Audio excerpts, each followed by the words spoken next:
नमस्कार फ्रेंड, कैसे हैं आप सब। आशा करता हूँ कि आप सब बहुत ही अच्छे होंगे। आज हम आए हैं मिर्ज़ापुर के प्राचीन बूढ़ेनाथ मंदिर।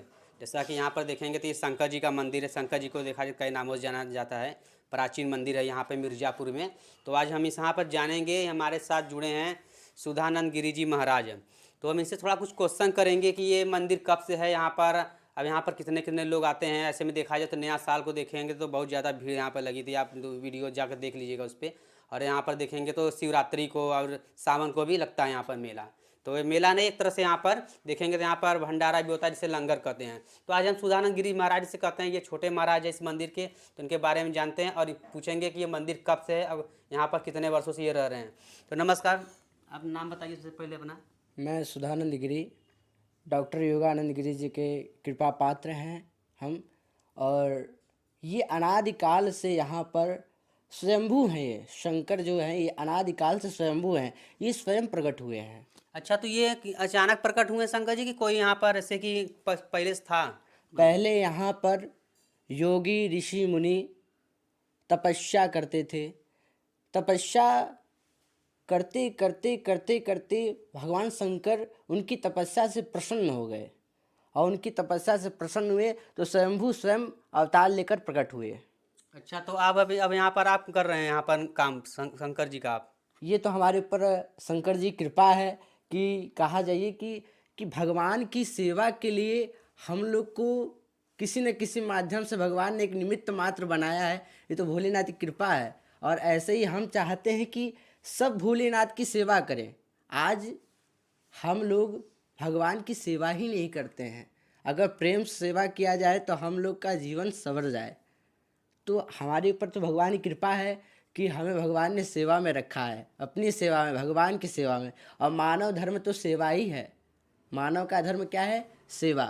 अगर मानव सेवा से जुड़ा है तो सदैव प्रसन्न आनंद से प्रफुल्लित रहेगा। अच्छा, हम दर्शकों आप बताइए कि सनातन धर्म के बारे में आप क्या जानते हैं। सनातन धर्म कब से चला है? थोड़ा हमारे दर्शक थोड़ा कुछ जानना चाहते हैं कि सनातन धर्म कब से आया है यहाँ पर धरती पर। कुछ लोग का कहना है कि 90,000, कुछ लोग कह रहे हैं 1 करोड़, कुछ कर 2 करोड़, लेकिन कोई सच इसका बता ही नहीं रहा है। सनातन अनादि है, उसका ना अंत है ना प्रारंभ है, वो अनादि है। सनातन का कोई छोड़ नहीं है, वो आदिकाल से आ रहा है और आदिकाल तक रहेगा।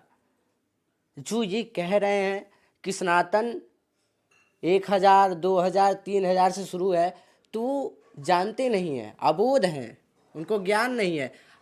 सनातन तो अखंड है, वो अखंड है, वो कभी खत्म होने वाला नहीं, अनादि। पहली बात तो लोगों को चलाया ही नहीं जा रहा है। हमारे जो माता पिता पहले होते थे तो सबको उठाते थे, प्रातःकाल उठकर रघुनाथा माता पिता नावई माथा, प्रातःकाल उठकर रघुनाथा माता पिता नावई माथा। ये सभ्यता धीरे धीरे चली जा रही है। जो हमारी सभ्यता है वो धीरे धीरे चली जा रही है। माता पिता अब अपने बेटे पुत्रों को उठाते ही नहीं है, सो रहे हैं, 12-12 बजे तक सो रहे हैं। तो क्या हो जा रहे हैं, उनका जो ज्ञान है वो धीरे धीरे कमज़ोर हो जा रहा है। वो धीरे धीरे जो शून्य की अवस्था में चले जा रहे हैं, ज्ञान से अबोध हो जा रहे हैं। तो इंडोनेशिया में जैसे आपने कहा कि मुस्लिम लोग की आबादी बढ़ रही है, उसका कारण है कि मुसलमान अपने नियम पे, अपने पूजा पाठ पे एकत्रित रहते हैं, ध्यान से करते हैं। उनका एक, आप देखिए, छोटा बच्चा होता है मुसलमान का, वो कुरान लेके पढ़ता है। आप छोटा बच्चा देखिए तो कुरान लेके बच्चों को, वो छोटी छोटी बच्चियों को कुरान आप साथ में देखे होंगे, वो लेके चलते हैं अपने साथ। लेकिन वहीं देखिए, कोई आपने ये देखा कि हिंदू का बच्चा रामचरितमानस लेके हाथ में चल रहा हो, कोई हिंदू का बच्चा महाभारत की किताब लेके चल रहा हो, तो ये सब नहीं हो पाता है। तो आपने उस साथ बहुत सही कहा। देखिए, जैसे देखिए मैं भी बता रहा हूँ कि मैं भी देखा हूँ लोगों को कि जैसे एक सनातन धर्म के बच्चे की बात करेंगे तो इसको जब पैदा होता है तो 4 साल का, तो उसके माँ बाप कहते हैं कि आप बड़े हो जाओ, पढ़ लिख कर शादी ब्याह करना है। लेकिन एक मुस्लिम का बच्चा मैंने देखा है तो उनको हर शुक्रवार हो चाहे जुमेरात जुम्मे हो, तो उन लोग को पहले मदरसा में भेजा जाता है ट्रेनिंग देने के लिए, ताकि वो लोग अल्लाह के ऊपर विश्वास कर सके। अल्लाह के लिए सब कुछ अल्लाह ही है। लेकिन एक सनातन धर्म के बारे में बात करें तो इसमें ये सब नहीं सिखाया जाता। लेकिन अब धीरे सनातन धर्म का, और वैसे तो कहा जाए सनातन धर्म पे तो संत मूलक दास जी को आप जानते होंगे। संत मूलक दास जी कहते थे, जाति हमारी आत्मा, नाम हमारा राम, और 5 तत्व का पुत्रा, आए क्या विश्राम। वो कहते थे कि अगर सनातन धर्म में हर व्यक्ति, हर हिंदू क्या है? जाति हमारी आत्मा, नाम हमारा राम, और पांच तत्व का पुतरा। ये पांच तत्व का जो शरीर है, पांच तत्व का पुतरा, आए क्या विश्राम। वही परमात्मा इसमें बैठा हुआ है। हमको परमात्मा को पाने के लिए आध्यात्मिक से जुड़ना पड़ेगा। जब तक हम आध्यात्मिक से बच्चों को नहीं जोड़ेंगे तब तो परमात्मा को नहीं जान पाएंगे। आपने महाराज जी ने क्या कहा, अब हम थोड़ा बात करेंगे कि जैसे महाराज जी एक बात बताइए, जैसे कि जब भारत आज़ाद हुआ था 1947 में, आप लोग जानते होंगे, तब भारत, बांग्लादेश, पाकिस्तान, यहाँ तक कि अफगानिस्तान में हमारा सब भारत का हिस्सा था। तो भारत में पहले था 6 लाख गुरुकुल था, लेकिन अब जाकर देखेंगे तो भारत में गुरुकुल की संख्या 50 से 60 हो गई है। क्या हुआ? गुरुकुल या कोई तोड़ दिया, या तो यहाँ पे गायब हुआ, कि अंग्रेज ले गए, कि मुगल आए वो ले गए। तो महाराज जी क्या आप चाहते हैं कि भारत में गुरुकुल की निर्माण हो मोदी सरकार से? हमारी हमारी यही अपील है कि भारत सरकार में बीजेपी से यही अपील है कि जिस तरीके से मंदिर का जीर्णोद्धार हो रहा है, मंदिर का नवीकरण हो रहा है, उसी तरीके से अगर हमको सनातन धर्म को बचाना है या तो सनातन धर्म के संरक्षण संवर्धन करना है, तो उसके लिए गुरुकुल का भी नवीकरण होना चाहिए, गुरुकुल बनना चाहिए, और गुरुकुल में बच्चों को शिक्षा दीक्षा देनी चाहिए। अच्छा महाराज जी बताइए, मदरसा की संख्या मैं देख रहा हूँ बढ़ती जा रही है, लेकिन गुरुकुल की संख्या इतना ज़्यादा घट गई कि 1% से भी कम रह गया। क्या मदरसा, क्या इस देश में खाली मदरसा ही चलेगा, गुरुकुल नहीं चलेगा? देखा जाए तो प्राचीन भारत में देखेंगे तो सबसे ज़्यादा सनातन धर्म ही पुराना है, लेकिन पहले आए थे मुगल, मुगल यहाँ पर कब्जा करें फिर, लेकिन अब मैं देख रहा हूँ कि गुरुकुल अभी तक बना नहीं। क्या मदरसा ही बनेगा इस पर? अब देखे होंगे जो आप सर्च करेंगे वही आएगा। उसी तरीके से जहाँ हम जिस तरीके से मोबाइल में जो सर्च करेंगे वही आएगा। उसी तरीके से हमको जब हम गुरुकुल में पढ़ेंगे, सब जितने लोग हैं अगर गुरुकुल में पढ़ेंगे तो फिर गुरुकुल बढ़ेगा, नहीं पढ़ेंगे तो नहीं बढ़ेगा। तो आपने देखा कि महाराज जी ने क्या कहा, ये बात ठीक है कि मदरसा बन रहा है तो यहाँ पर गुरुकुल भी बनना चाहिए। क्यों महाराज जी? गुरुकुल भी होना चाहिए यहाँ पर, गुरुकुल होना चाहिए, क्योंकि अगर गुरुकुल रहेगा तो महाराज जी यहाँ पर बच्चे भी सनातन धर्म को समझेंगे। सनातन धर्म को समझेंगे और जानेंगे। देखिए, शिक्षा तो आप ले लेते हैं, लेकिन शिक्षा के साथ दिशा भी होनी चाहिए। जब तक दिशा नहीं होगी तब तक शिक्षा भी किसी काम की नहीं है, और दिशा गुरु ही देता है। अच्छा महाराज जी ये बताइए कि महाकुंभ के बारे में आप कुछ कहना चाहेंगे? महाकुंभ तो ये तो एक उत्साह का वर्धन है कि सनातन धर्म को, ये जो हम लोग एनर्जी लेते हैं, आप देख रहे हैं कि 1 महीना अब कुंभ मेला चलेगा अपना, जिसमें माघ पूरा नहाएंगे हम लोग। तो उसमें तपस्वी लोग तपस्या करते हैं, साधु संत लोग अखंड तपस्या करते हैं और सनातन को एक ज्ञान से परिचित करते हैं, अपने सनातन धर्म से परिचित करते हैं। उसमें देखिए कथाएं होती हैं और विविध यज्ञ होते हैं, और बहुत स्नान करते हैं हम लोग गंगा जी में, वहाँ तपस्या करते हैं, और तपस्या करके वो ऊर्जा इकट्ठी करते हैं, इकट्ठी करके विश्व का कल्याण करते हैं। अच्छा, तो आप जाएंगे नहाने के लिए? हम लोग तो जाएंगे ही, और वैसे 13 मढ़ी श्री पंचधाम जूना अखाड़ा से हम लोग कनेक्ट हैं, तो वहाँ तो जाना होगा ही हम लोग का। अच्छा, तो कब का तैयारी है आपका? अब जब गुरु जी की कृपा हो जाएगी तभी हम निकल जाएंगे। अच्छा महाराज जी एक बात बताइए, ये मैं वक्फ बोर्ड के बारे में थोड़ा बात करना चाहता हूँ कि सरकार एक वक्फ बोर्ड है, एक 1956-52 वक्फ बोर्ड बना था कि अगर जहाँ इस समय तो हम मंदिर में बैठे हैं यहाँ पर, ठीक है, ये भोलेनाथ का मंदिर है, अगर कोई वक्फ बोर्ड का अधिकारी आकर कहे कि ये मंदिर हमारा है तो आपको वो मंदिर देना होगा। तो उसका क्या आप चाहते हैं कि वक्फ बोर्ड हटे, क्या सनातन बोर्ड का गठन होना चाहिए? क्या कहेंगे आप इस पर? जैसा कि वर्ल्ड बोर्ड आपने कहा, ये वर्ल्ड बोर्ड मुसलमानों द्वारा बनाया गया है। मुसलमानों द्वारा बनाया गया है। वर्ल्ड बोर्ड मुसलमानों द्वारा बनाया गया है, और अभी प्रधानमंत्री जी ने संसद में इसके लिए अपील भी किया है कि हमारा भी एक सनातन बोर्ड बनना चाहिए, हमारा एक सनातन बोर्ड बनना चाहिए। अब हम लोग को भी इकट्ठा होकर इस पे मोदी जी के साथ खड़ा होना चाहिए कि सनातन बोर्ड बने। देखिए, जब तक कनेक्टिविटी नहीं होगी तब तक मोदी जी भी नहीं कर पाएंगे। अच्छा, लेकिन देखा रे सनातन धर्म में लड़के, चाहे लड़का हो चाहे लड़की हो गया, कोई भी ले लो, सनातन जब बात आती है तो कोई पंडित बन जाता है, कोई राजपूत बन जाता है, कोई गुज्जर बन जाता है, कोई चमार बन जाता है, लेकिन हम सब सनातनी को देखते हैं कभी इकट्ठा नहीं होते। लेकिन आप लोग मुस्लिम को देखेंगे तो इकट्ठा हमेशा रहते हैं, चाहे वो किसी भी परिस्थिति में हो। ये क्या कारण है कि हम लोग सनातन एक कभी नहीं होते हैं? हम एक ही नहीं हो पा रहा। जिस दिन एक हो जाएंगे उस दिन ये विवाद ही मिट जाएगा। सब छोटे बड़े में लग जाते हैं। क्या? हाँ सब छोटे बड़े में लग जाते हैं। वो कहता हम बड़े हैं, वो कहता हम बड़े हैं, वो कहता हमारी हम बड़े हैं, पंडित कहता हम बड़े हैं, लेकिन सब एक हैं। क्या है? सिया राम मैं सब जानी, और करहूँ प्रणाम जोर जुग पानी। एकदम आपने एकदम सटीक कहा। अच्छा महाराज जी, ये बताइए कि महाकुंभ में मुसलमानों की एंट्री बंद करी है योगी सरकार, तो अगर आप इस पे क्या कहेंगे? आप अच्छा करी है, खराब, क्या कहेंगे आप? बहुत सही किए हैं, बहुत सही करी। बहुत अच्छा। सही। योगी जी ने जो किया है बहुत सही कहा है कि ये जो मुसलमान हैं जिस थाली में खाते हैं उसी थाली में छेद करते हैं। अच्छा, कैसे, किस थाली में छेद करें?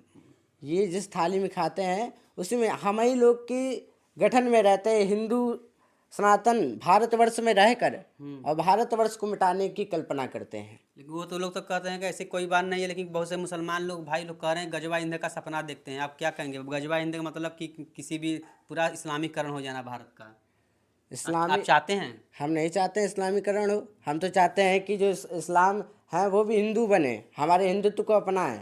तो वो तो पहले हिंदू थे ही, अब कैसा हिंदू होंगे? वो तो पहले कन्वर्ट होके न बने हैं। वो तो यहाँ पर मौलवी साहब लोग खुद कह रहे हैं कि हम पहले हिंदू थे, लेकिन अब आप मुसलमान बन के हमको इस्लाम धर्म अच्छा लग गया। इस्लाम धर्म अच्छा लगे आप फिर से हिंदू बन जाइए। अब योगी राज आ गया, आप हिंदू बनिए। बागेश्वर धाम तो ऐसे कह रहा है कि सब लोग हिंदू बनिए। संत बागेश्वर धाम जी देखिए यात्रा निकाल रहे हैं, डेली रैली निकाल रहे हैं। तो वो तो रैली निकाल रहे हैं तो किस लिए निकाल रहे हैं? सब हिंदुत्व में आए, सब हिंदुत्व को आगे बढ़ाएं। वो तो खुद ही कह रहे हैं कि आप हमारे हिंदुत्व में आइए, सनातन को आगे बढ़ाइए, सनातन की जनसंख्या और बढ़ जाए। हम तो कह रहे हैं आप जिस तरीके से आप हिंदू से हटकर इस्लाम बने, अब हमारा राज आ गया, फिर बन जाइए हिंदू। फिर कांग्रेस का राज आएगा, फिर मुसलमान बन जाइएगा। नहीं, कांग्रेस का राज क्यों आएगा? देखिए जब तक आप अपने अखंड नहीं होंगे, एकता, देखिए हिंदू में थे या तो हिंदू ही होना चाहिए। ऐसे बहुत से हुए, आप सिख देखिए जिन्होंने अपने सर को कटा लिया, लेकिन जिन्होंने अपने सर को कटा लिया, ऐसे ऐसे सिख हुए। सिख धर्म तो देखा जाए बहुत प्यारी धर्म है, लेकिन मैं उन सिख थोड़ा सा बात करूंगा, मैं गुरुद्वारा का सिख बात करूंगा। लेकिन सिख लोग कहते हैं, भाई लोग कहते हैं कि हमारा जो धर्म हुआ है वो सनातन धर्म की रक्षा करने के लिए हुआ है। और वो जानते हैं सनातन धर्म की रक्षा के लिए हर व्यक्ति का जो जन्म होता है वो सनातन धर्म की रक्षा के लिए होता है। अब वो इसीलिए वो पैदा हुए हैं। वो कहते हैं हम सनातन धर्म के लिए पैदा हुए, लेकिन भले से वो लोग, मैं देखा हूँ कि अपने धर्म की करते हैं, लेकिन उन लोग मैं देखा हूँ कि वो अच्छे से सनातन धर्म को समझते हैं। और वो नहीं, वो अपने आप को सिख मानते हैं, लेकिन उस तरफ कहते हैं मैं पहले सनातन हूँ, बाद में सिख हूँ। तो वो सही है, कहते हैं हम लोग जितने हिंदू हैं पहले तो वो सनातन हैं, बाद में हिंदू हैं, सनातन पहले हैं। तो वही मुस्लिम ही हो गया। पहले पहले मुस्लिम भी पहले थे, सनातन थे, उन लोगों को पसंद आ गया यहाँ पर, फिर अपना कन्वर्ट होके बन गए यहाँ पर। यही कहना चाहते हैं आप? नहीं, ये तो जबरदस्ती बनाया गया है ना। जो आप पहले देख रहे हैं, तो पहले औरंगजेब जो हुए उन्होंने जबरदस्ती बनाया ना, जो जनेऊ निकाल निकाल के सबको बनाया मुसलमान। तो ये जबरदस्ती की गई, वो अपने मन से नहीं बने थे, मन से कोई नहीं बनाया, सब डर से बने थे। हाँ, तो ऐसे तो सरकार भी कर रही है। वैसे मैं किताब में भी देखा हूँ, मैं किताब यहाँ पर नहीं ले आया हूँ, लेकिन मैं उसमें देखा हूँ कि औरंगजेब का उसमें बहुत ज़्यादा उसमें यहाँ पर। अच्छे महाराज जी बात करें कि क्या मंदिरों को तोड़ के भी मस्जिद बनाई गई थी यहाँ पर? मंदिरों को, बहुत से मंदिरों को तोड़ा गया। औरंगजेब ने देखिए कितने मंदिर तोड़े, बहुत से मंदिरों को तोड़ा गया। मंदिर को तोड़ दिया गया, और मंदिर को तोड़ने के बाद वहाँ इस्लाम मंदिर को बनाया गया। जो इस्लाम की मस्जिदें हैं उनको बनाया गया और मंदिर को तोड़ दिया गया। जैसे कि अभी आप देखें बनारस में जो हाँ, काशी काशी विश्वनाथ है, विश्वनाथ मंदिर, वहाँ पे एक जो मंदिर था, ज्ञानवापी मस्जिद। ज्ञानवापी मस्जिद, वहाँ पे देखिए कितने चिन्ह पाए गए, त्रिशूल के, ओम के चिन्ह पाए गए। वहाँ जहाँ पे वो सब अपना हाथ धोते थे वहीं शिवलिंग पाए गए अपने शंकर जी की। तो ये देखिए कितने, ये औरंगजेब ही किए थे वहाँ पे। औरंगजेब वहाँ जाकर उस मंदिर को तोड़कर वहाँ पे मस्जिद बना दिया। अच्छा, औरंगजेब के आप कहाँ पढ़े थे इसके बारे में, औरंगजेब के बारे में आप? ये तो इतिहास में हम लोग को पढ़ाया गया है, भूगोल इतिहास, इसी में औरंगजेब अच्छा, को। तो आप कितना पढ़ाई किए हैं फिर भी? फिर भी अभी तो बीए कर रहे हैं, फर्स्ट अच्छा, ईयर। तब तो औरंगजेब के बारे में आप जानते ही होंगे। तो जैसा कि आप लोगों ने देखा कि यहाँ पर, मैं यहाँ पर आया हूँ, तो ये महाराज जी ने कहा कि औरंगजेब ऐसा था वैसा था। ठीक है, मैं उस पर ज़्यादा नहीं डिटेल जाना चाहता, क्योंकि और ये औरंगजेब की बात है, आप लोग जानते भी होंगे उनके बारे में, ज्ञानवापी में कैसा क्या किया गया था। लेकिन मैं मुसलमानों की बात करूँ तो ये, लेकिन ये जो योगी सरकार कर रही है, ये अच्छा कर रही है कि मुसलमानों की गलत कर रही है? योगी सरकार बहुत सही कह रही लेकिन है। अगर बताइए कल के अगर मुसलमान का भी उर्स लगता है, अगर वो हिंदू का भी कह दे कि हाँ यहाँ पे हिंदू दुकान नहीं लगाएगा, तो कैसा लगेगा?